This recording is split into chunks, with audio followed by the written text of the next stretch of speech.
लाल आंख दिखाने की बात करते थे, यहां पर तो उनको झूले झूलने से फुर्सत नहीं है, ये साबरमती के तट पे झूल रहे हैं। महाबलीपुरम में नारियल पानी पिलाने से फुर्सत नहीं है, यहां पर शहनाई सुनने से फुर्सत नहीं है। और जब 20 जाबाजों की शहादत के बाद वो पहली बार राष्ट्रपति शी जिनपिंग से मिले तो बजाय लाल आंख दिखाने के लाल शर्ट पहन के गलबैया करने को तैयार थे। तो आज सवाल यह है कि आपकी मोहब्बत का जो चीन से खामियाजा है, उसका जो कॉस्ट है वो देश अदा कर रहा है, उसकी कीमत देश चुका रहा है। अब ये आरएसएस के साथ क्या खिचड़ी पक रही है ये समझना जरूरी है, क्योंकि हमारी भूभागीय अखंडता पर, हमारी संप्रभुता पर चीन अगर नजर उठाकर देखेगा तो उससे सेना निपट लेगी। लेकिन आप लोगों के बीच में क्या पक रहा है यह देश जानना चाहता है। मोदी और चीन की प्रेम कथा तो जग जाहिर है, और उस प्रेम कथा में अब एक त्रिकोणीय एंगल आरएसएस का आ गया है। लेकिन यह चिंता का विषय है, और चिंता का विषय इसलिए है क्योंकि पहली बार इतिहास में चीन के राजनयिक, चीन के दूतावास के जो टॉप ऑफिशियल्स हैं वो आरएसएस के हेडक्वार्टर नागपुर में गए। वो वहां क्यों गए? आरएसएस कोई राजनीतिक दल नहीं है, आरएसएस सरकार का हिस्सा नहीं है, आरएसएस तो अपने आप को गैर राजनीतिक दल, सांस्कृतिक दल बताता है। तो वहां पे क्या हुआ? और चिंता इसलिए है क्योंकि उस मीटिंग के कुछ ही दिनों बाद चीन के मुखपत्र ने मोदी जी की तारीफ में कसीदे पढ़े। यह अलग बात है कि बायां हाथ कुछ और कर रहा है, दाहिने को उसका पता ही नहीं है, क्योंकि अभी जनवरी 2024 में इस देश के विदेश मंत्री ने कहा चीन और भारत के रिश्ते सामान्य नहीं है। तो जब रिश्ते सामान्य नहीं है तो वहां पर चीन के दूतावास के लोग क्यों गए आरएसएस? यह अलग बात है कि यही विदेश मंत्री पिछले साल कह रहे थे कि हम छोटी इकोनॉमी है, हम बड़ी इकोनॉमी के साथ कैसे निपटेंगे। अपनी सेना के शौर्य और पराक्रम का अपमान करना कोई एस जयशंकर से सीख ले।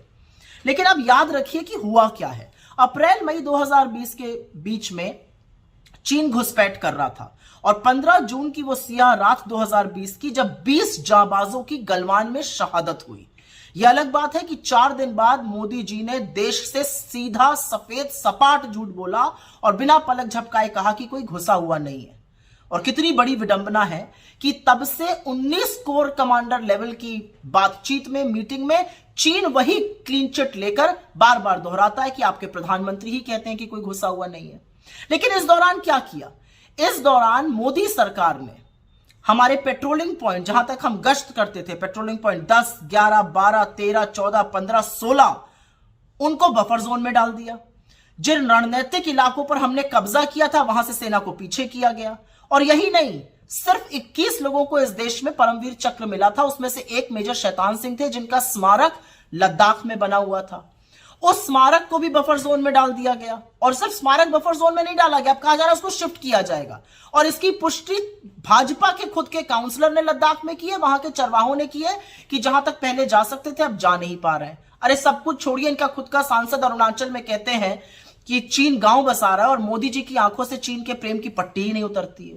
लेकिन इस दौरान सरकार ने क्या किया? जब यह सब हो रहा था, सरकार ने चीन को सबसे बड़ा ट्रेडिंग पार्टनर बनाया और $100 बिलियन का ट्रेड डेफिसिट किया। आपकी आंखों में धूल झोंकने के लिए इन्होंने कुछ छोटी मोटी ऐप्स को बैन कर दिया। चीन के राष्ट्रपति से मोदी जी की करीब 18 मीटिंग हुई है, 30 बार आए गए हैं, वो अलग बात है। इन 18 मीटिंग्स में मोदी जी ने देश के हित के बारे में क्या बात की मैं नहीं जानती हूं। लेकिन अभी एक मीटिंग हुई थी साउथ अफ्रीका में अगस्त 2023 में, और उस मीटिंग के बाद चीन ने एक मैप रिलीज किया जिसमें हमारे ही देश के जगहों का अपने देश में बता दिया गया। मोदी जी चुप रहे, बिल्कुल चीन का नाम नहीं लेते हैं। लाल आंख दिखाने की बात करते थे, यहां पर तो उनको झूले झूलने से फुर्सत नहीं है, ये साबरमती के तट पे झूल रहे हैं। महाबलीपुरम में नारियल पानी पिलाने से फुर्सत नहीं है, यहां पर शहनाई सुनने से फुर्सत नहीं है। और जब 20 जाबाजों की शहादत के बाद वो पहली बार राष्ट्रपति शी जिनपिंग से मिले तो बजाय लाल आंख दिखाने के लाल शर्ट पहन के गलबैया करने को तैयार थे।